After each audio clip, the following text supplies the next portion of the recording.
All right, we are going to continue our series in Exodus. Now, I want you to know, I spent some time last night kind of going over my notes and looking at them. And I remember I was looking at them and praying and said, hey, God, do you want me to preach something different? You know, it's kind of a scary time right now. And I imagine, and I know because a lot of people do their service on Saturday, a lot of people change their message to be based on what's going on right now. It's a lot of fear, a lot of hysteria right now. And so a lot of people made those changes. I get that. And so I prayed some more and kind of looked at my notes and realized, nope, God picked this message a long time ago when we laid out this series. And the more I looked at it, the more that I saw, oh, it really does apply to what we're going to look at today anyways. And so God knew that. God knew that this virus would be out there, and he prepared us for that. So we're going to continue in our series. We're going to pick up where we left off last week. And just to kind of give you a little recap for some people that weren't here. Remember, the nation of Israel has been delivered out of slavery and out of bondage from the Egyptians. The Egyptians, the most powerful nation on the planet at the time. They were the only superpower at the time. God delivered them. Remember that. That's going to be important. God delivered them, not the Israelites. They didn't do anything. They just stood by and watched while God delivered them. Then they're out in the wilderness. Remember, a pillar of fire by night and a pillar of smoke by day led them through the wilderness. They get out there in the wilderness, and what do? They start to complain, which is what we would do too. We would complain about things. They complained that they were hungry. God gave them bread. Then they complained, I can't wash it down, like I was last week with the communion bread. So God gave them water. They complained. He blessed them. Then they go out. There's the Red Sea, all that kind of stuff, right? And after this, they've been out for a little while. There's a group of people that looked at them and thought, you know what? I think we can take them. It's the Amalekites. You know what? They're not soldiers. They've been slaves for 400 years. I guarantee you they're not trained to fight. And they've got all this gold, and they've got all this silver, and apparently all the bread they could eat in one day. You know what? Let's go take them. And these guys attack them. They attack them, and they get ready to fight them. And if you read the reading this week, they start to attack them. They start to fight. And Moses calls Joshua and says, we have to respond. Let's fight back. And Moses goes out and holds his staff up. And if you remember the story, he holds his staff, and as the staff is in the air, the people of Israel are winning the battle. Not trained soldiers, but they're winning the battle. Whenever he gets tired and begins to lower the staff, what happens? The other people start to win. So Joshua and another guy come up, and they prop up Moses' arms. There's Moses going, good job, guys, keep on going. And he's propped up until the nation of Israel defeats them and they run off. That's kind of where the story goes. So what we're going on, though, before that, if you think back to when Moses stood before Pharaoh and said, hey, let my people go, Pharaoh said, who is your God that I should listen to him? Why should I obey him? And that's the kind of thing that a lot of us have had in our lives. Why should I listen to God? And in Pharaoh's case, I've got all these other gods, like 60 gods. What makes your God special? And the reply was, God is going to do all these things, these plagues, to show you that he is the Lord. And there in the last plagues, this proclamation is made not just that you, Pharaoh, would know that God is the Lord, but that all the nations will know that he is the Lord.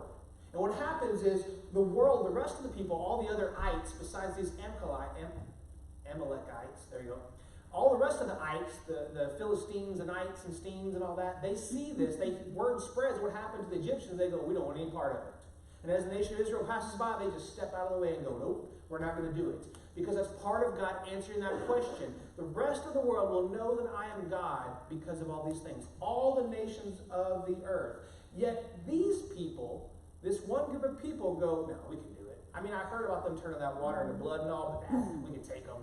And they go on to attack them, and they lose. So we're going to pick up where this story leaves off. Remember, staff has always meant God's judgment. God's power came through that. When he touched the water, it turned to blood. When he raised it, the gnats, the flies, the frogs, all that stuff happened. When he raised it, the Red Sea parted. When he raised it again, the Red Sea swallowed up all of Pharaoh. This time he raises it so they win. So this is after the battle. Exodus chapter 17. We're just going to read verses 14 through 16. Then the Lord said to Moses, this is after the battle's over, write this as a memorial in a book and recite it in the ears of Joshua, that I will utterly blot out the memory of Amalek from under heaven, And Moses built an altar and called the name of it, "The Lord is my banner," saying, "A hand upon the throne of the Lord. The Lord will have war with Amalek from generation to generation." Now, I imagine some of you would read that and you're reading and go, okay, I'm just going to keep going. That's weird. I don't really know what that means. I get it. But there's some pretty important things here. That phrase, "a hand upon the throne of the Lord," I want you to know what that means. That doesn't mean like, okay, I'm just going to touch the throne. It literally means they were putting a hand on it and shaking their fist at God and saying, "We don't care who you are." Remember, all the other nations are scared of the Israelites. Or not the Israelites, they're not scared of them. They're scared of God. Right? They're afraid of what he did. And we're not going to mess with these people because those are God's people. This group said, "We don't care who God is, and we're going to attack." That's what it means. They put their hand upon the throne, they raised the fist and said, "We don't care. We are going to attack. We don't care. This God is not our God. We don't believe." And that's what that means there. Now, when it says that from generation to generation, they were going to fight, from this time forward in the Bible, right here, to the time of Esther, the nation of Israel and the Amalekites, if I ever say it right, fight each other. They have battle after battle after battle. And it actually started way before then. If you remember in your Bible stories, there's a guy named Esau and Jacob, these two guys. Remember, Esau was super hairy, and he was a hunter, and he was the firstborn, and Jacob stole his birthright. Guess who? And they said they were going to fight each other for a long time. They'd be warring each other because of this. Esau's grandson's name is Amalek. That's where these people come from. And they were pretty angry that their grandfather got swindled out of his birthright. And this guy was. And so for generations, they had animosity. And as this time grew, they kept not liking each other. And they're going to fight and fight and fight and fight over and over and over. This continues on and on. You may wonder, well, why does that even matter in the Bible? There's other reasons. But for today's sermon, we notice here are a group of people who did not believe God was the God he said he was. This is a group of people who doubted it. And not just doubted, but were willing to risk their lives to be defiant to the God of the Israelites. Then the story changes completely in the next chapter. And we have Jethro shows up. Now, if you read along with it, it's an odd break in the story. We go from they're fighting, arms lifted high, we're going to blot them out, to, oh, by the way, my father-in-law showed up, named Jethro. And most people don't take advice from people named Jethro, because if you're my generation, Jethro Bodine was all we know. And what did he have, like 5th grade education? Who's going to take advice from him? But Jethro is his father-in-law. Jethro is a Midianite. He's actually the priest of Midian. He's their god. He makes sacrifices to their God, not the God of the Israelites. He worships this false god. He shows up to see what is happening, to see what is going on there. Now, the Amalekites, just like him, wasn't from the people of God. But he heard what God was doing and decided to do something different than they did. They heard about God and said, "We got this. We don't think he's the real God. We can take him." This guy, Jethro, also like them, doesn't worship the same God, shows up and does something different. So pick up in chapter 18, verses 8 through 12. Then Moses told his father-in-law all that the Lord had done to Pharaoh and to the Egyptians for Israel's sake, and the hardship that had come upon them in the way, and how the Lord had delivered them. And Jethro rejoiced for all the good that the Lord had done to Israel, and that he had delivered them out of the hand of the Egyptians. Jethro said, "Blessed be the Lord who has delivered you out of the hand of the Egyptians, and out of the hand of Pharaoh, and has delivered the people from under the hand of the Egyptians. Now I know that the Lord is greater than all the gods, because in this affair they dealt arrogantly with the people." And Jethro, Moses' father-in-law, brought a burnt offering and sacrifices to God. And Aaron came with all of the elders of Israel to eat bread with Moses, his father-in-law, before God. So, he didn't react at all like the rest of them. What we see here is a picture of salvation. It happens here, but we're going to see it later throughout the whole rest of the Bible. Notice, God came for the nation of Israel, his chosen people, right? He delivered them out of slavery.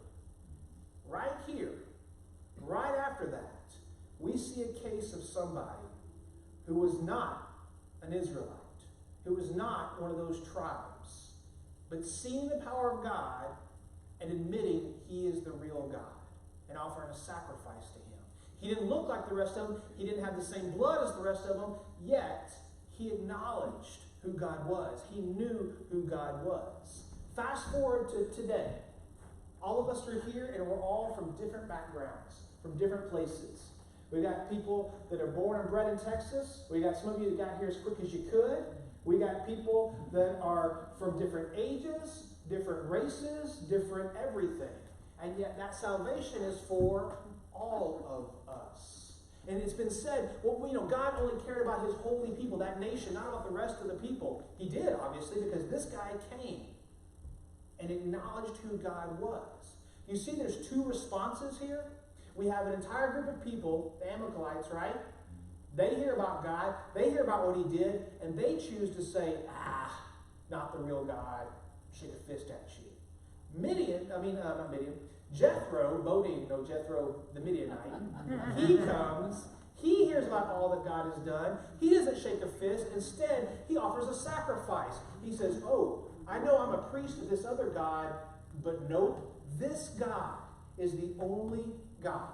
This is the God of all the gods. All those other gods of little g don't matter. This is the God that matters. I will bow to you. Salvation was there. Salvation is us. I want you to know that we are born bent towards what the Amalekites are like. That's how we're born. The Bible says, for all have sinned and fallen short of the glory of God, right? Everyone is a sinner. When Sarah has that little baby, the baby boy that they're going to name Tommy after me. And I'm going to get him a little bow tie. I'll get her a bow tie. I don't care who it is. That little baby is born into sin. Any of you that have been around small children, do we have to teach them to sin? No. We don't have to teach them anything. They are really good at it. I don't have to teach my kids to be selfish or mean, any of those things. I don't have to teach a kid to lie. Catch a kid eating something they shouldn't eat. Did you eat that? No. We don't have to teach them that, because the reality is when we are born with this bend in us to be more like the Amalekites, to say, God. That's how we're born. That's how we react. We are not always bent to the way that we see Jethro acting. And we're exposed to God going, yep, this is God.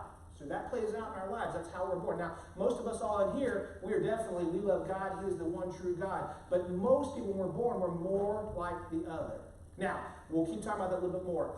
It goes on. We're not going to read it. But Jethro has more advice. After he acknowledges God is God, he has this random advice for Moses. If you did the reading, it's where his father-in-law says, tell you what, Moses, you're doing good stuff here. But you're going to kill yourself. You're going to burn yourself out. You can't be in charge of all this stuff. You need to get some help. And he said, I need you to go get some people and put some people in charge of 1,000, some in charge of 100, some in charge of 10, and so on.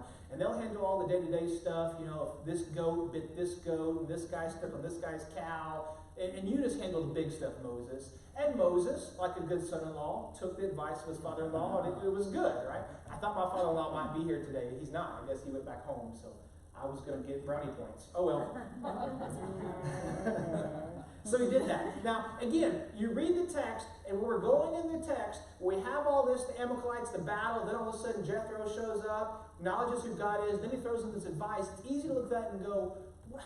That doesn't make sense. That doesn't even fit, especially where the text is about to go. The rest of 19 and 20, we start to get the 10 Commandments, God's booming voice from heaven, and this feels odd. What this is God preparing the Israelites for the law, preparing Moses for the law, preparing them to be ready to listen to advice that might not just be theirs, because their bend, our tendency, is to be more like the Amalekites, to not trust God, not to acknowledge who God is. And Moses is going to learn it's time to trust God. The Israelites are going to learn it's time to trust God, like Jethro did. So in the text, back to chapter 19, we're just going to read the first 2 verses, because next week we're going to start in a little more. Chapter 19, verses 1 and 2. On the 3rd new moon, after the people of Israel had gone out of the land of Egypt, on that day they came to the wilderness of Sinai. They set out from Rephidim, and they came into the wilderness of Sinai, and they encamped in the wilderness. There Israel encamped before the mountain. If you remember way back, when Moses went before Pharaoh and said, hey, let my people go. You remember why he wanted to let them go? So they may go out to the mountain to worship God.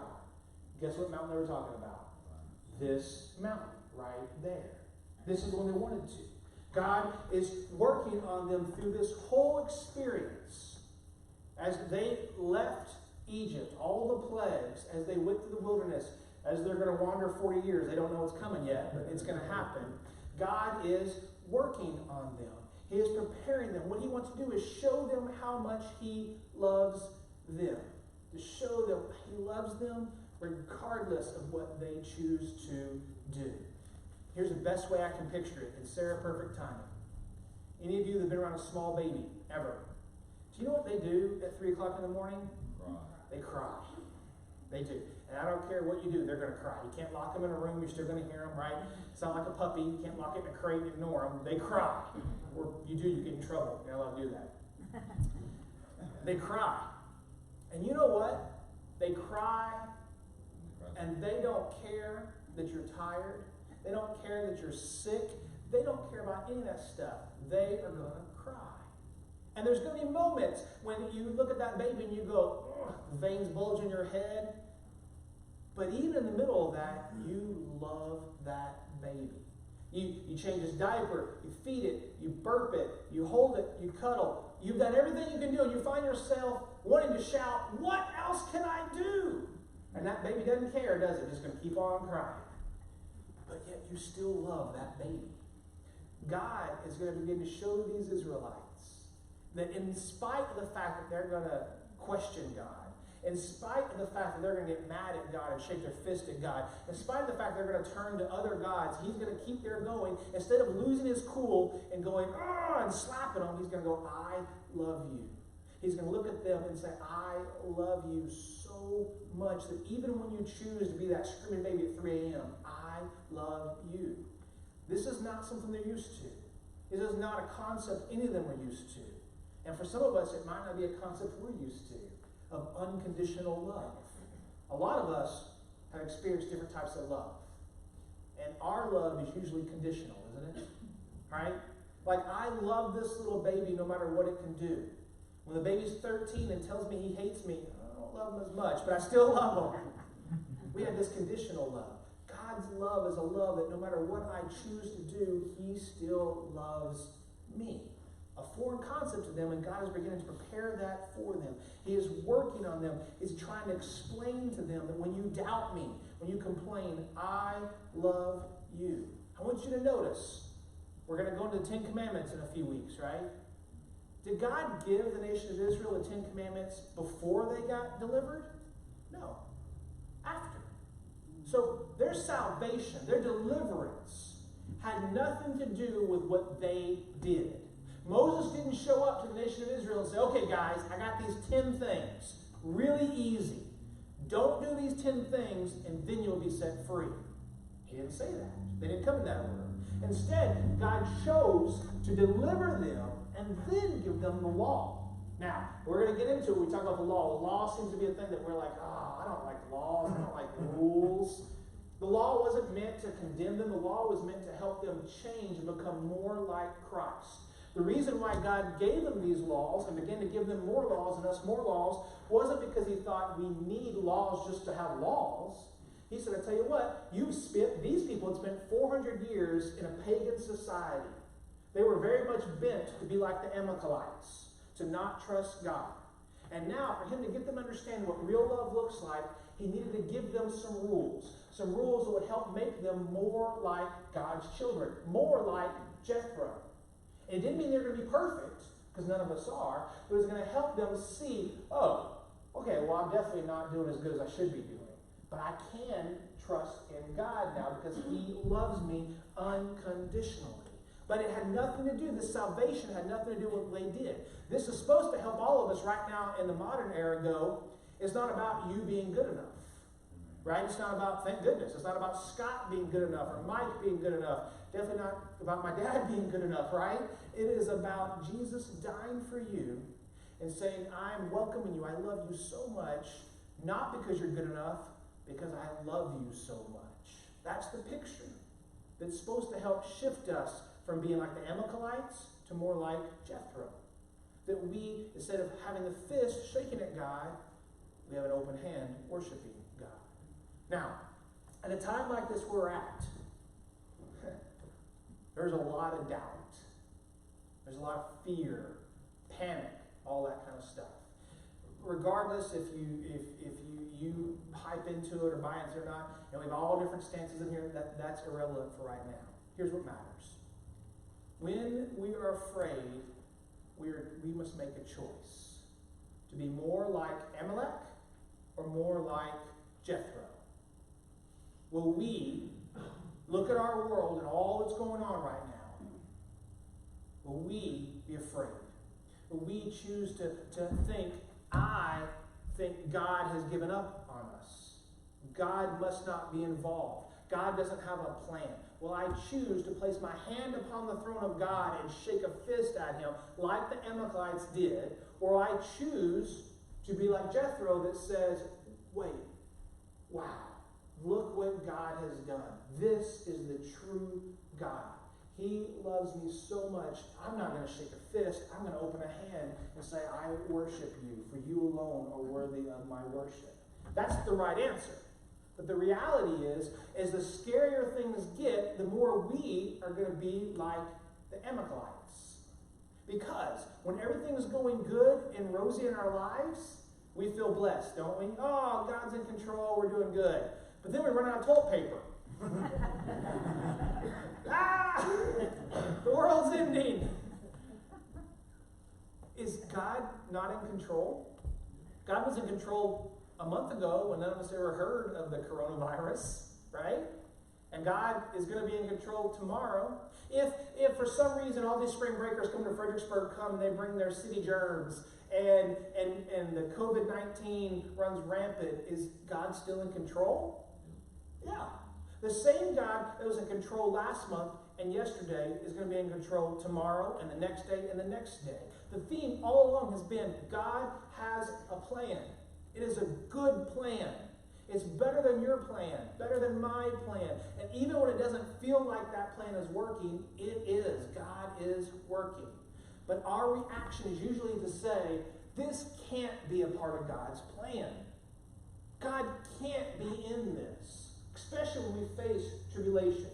Especially when we're afraid. Especially when we're angry. If you're sitting in line at H-E-B just angry, waiting for something, fighting over a roll of toilet paper and some milk, nowhere in are you going, this is all part of God's plan. No, you're probably thinking, this is the end of the world. That is because we are bent to be more like the Amalekites. Not to trust that God has a plan in spite of all the things going on around us. The challenge for us, challenge for all of us, what will we choose to do? Will we choose to be afraid? Will we choose to doubt God? Or will we choose to trust him? Way easier to say I trust God than actually do it. Because I can sing a song, I trust you. We can sing trust and obey all day long, right? I can sing a song, but do I back it up with my actions? Do I really trust God in the midst of all this? That doesn't mean that if you're at home you don't trust God. I'm not saying that at all. But when you're alone and you're afraid, do you trust God? Whether it be this coronavirus thing right now, or it be something down the road. Because the reality is, isn't something always going to be going on in our world, in our lives? And if you're not in the middle of tragedy right now, one day you will be, because we're human. And why would all this? A lot of us are going to look for answers. Why would God allow this? Tommy, you say everything's a part of his plan, but this doesn't feel like a part of his plan. Do you think the nation of Israel, about year 300 of slavery, were going, this feels like God's plan? No, they didn't. But it was part of God's plan. It all is. But it takes us trusting him. Now, what I want to do is give you a reminder, a refresher. Some of you have heard this probably 50 times from me, but you get it again today. Because the answer, when I am struggling with not trusting God or trusting him, picture it that way. My fist at God, like the Amalekites, or like Jethro, I'm going to trust you, one of the two.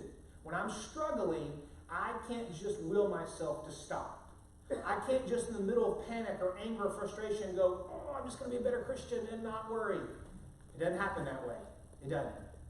It just doesn't work that way for most of us. And so I'm going to give you the steps that I've done several times on how to change. It's the thing I talk about, peace, all the time. I've seen this all over on social media. People say during a time like this, we need to find that peace. Scripture I read all the time from you is Philippians. Apparently this works. Philippians chapter 4, verse 6. Do not be anxious about anything, but in everything by prayer and supplication with thanksgiving, let your requests be known to God. And the peace of God, which surpasses all understanding, will guard your hearts and your minds in Christ Jesus. Amen. How many of you heard that before? Raise your hand. I've heard that lots of times. That passage that Paul gave us is the answer to help us. This is how we usually react. This is the bend that most of us have. To be like the Amalekites, to struggle, to doubt, to be anxious. But this is how we're supposed to be. So how can I get from a place of doubt, fear, anxiety to a place where I go, I trust God. I trust God. Not in the toilet paper, I trust God. I trust God that He's in control. How can you get from one to the other? Watching the news? Definitely not going to do it. Living on Facebook? Not going to do it. Going to the grocery store? Oh, definitely not going to do it. How can I get from there to here? Paul said, here's what you can do. I've shared this passage with you guys before because it works. If you notice, you can go ahead and put that other slide up. Here's your steps. When you find yourself like this, God, this can't be a part of your plan.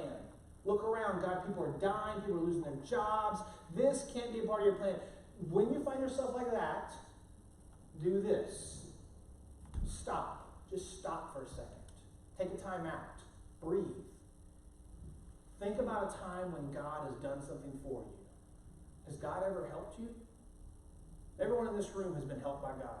Everyone has. The very breath we have is a testimony to that.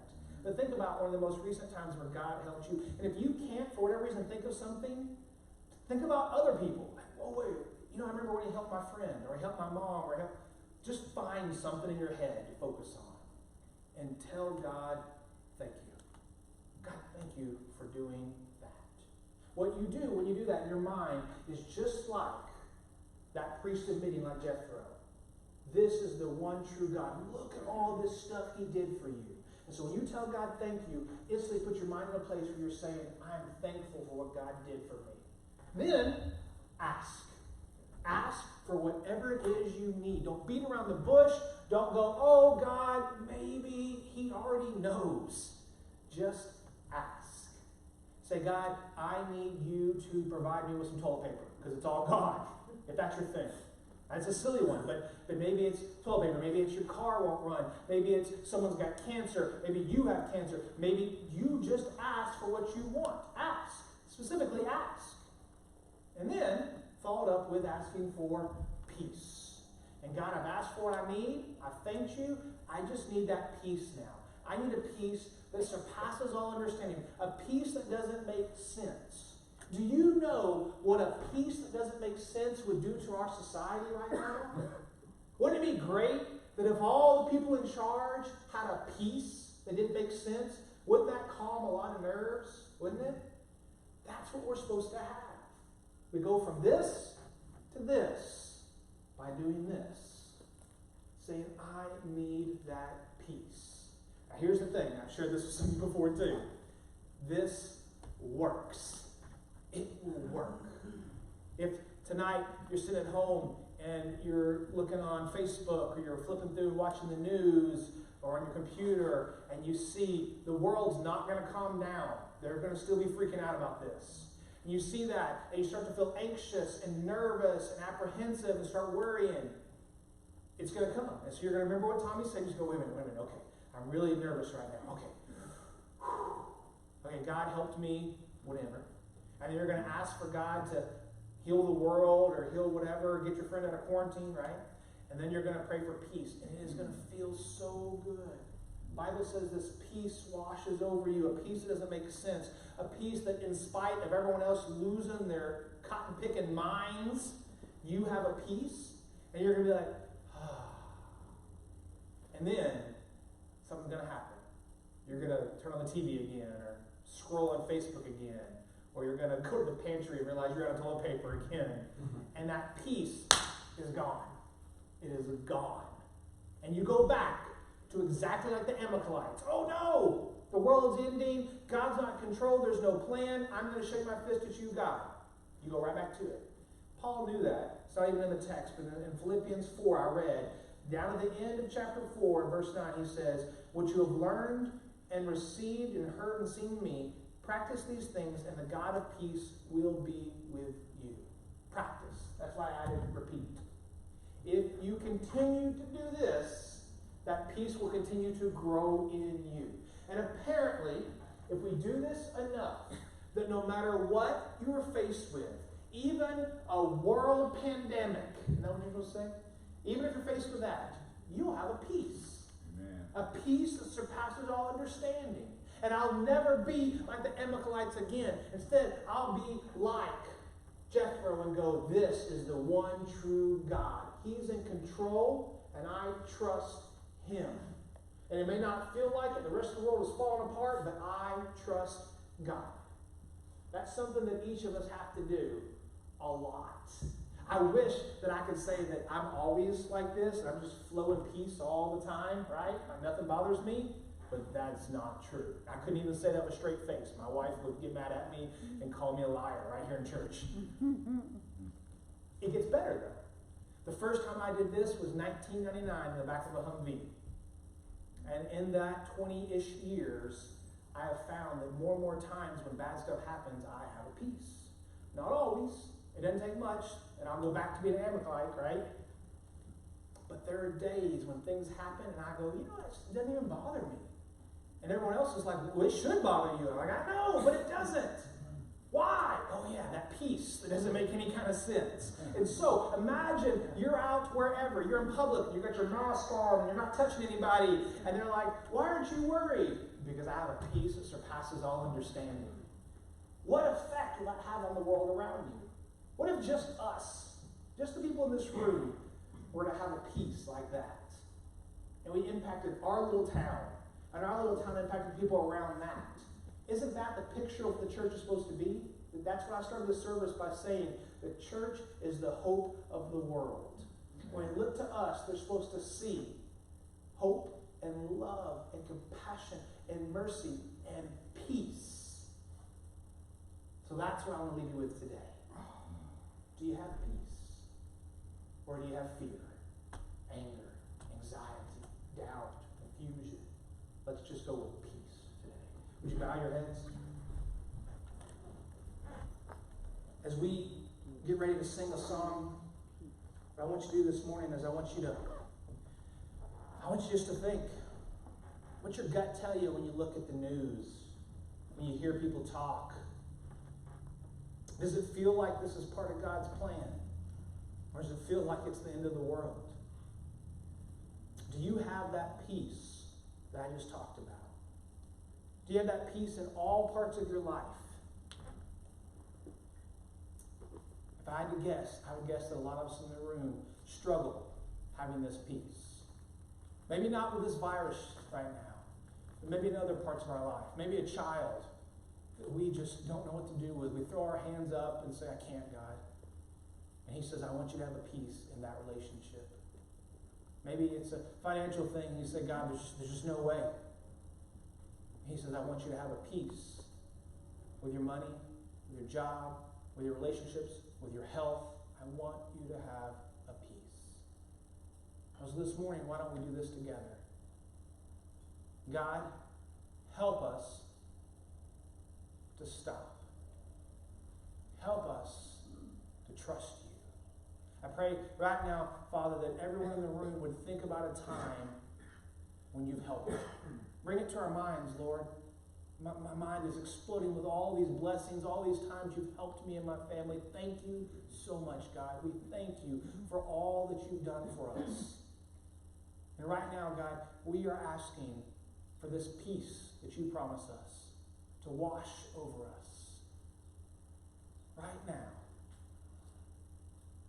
And Lord, I pray that as we go on our day, our week, our month, when we're faced with situations that make us want to doubt, to worry, to be afraid, help us to stop and to ask for that peace. Lord, will you let that peace grow inside of us to such a point that we can trust you no matter what. It's in Jesus' name we pray. Amen.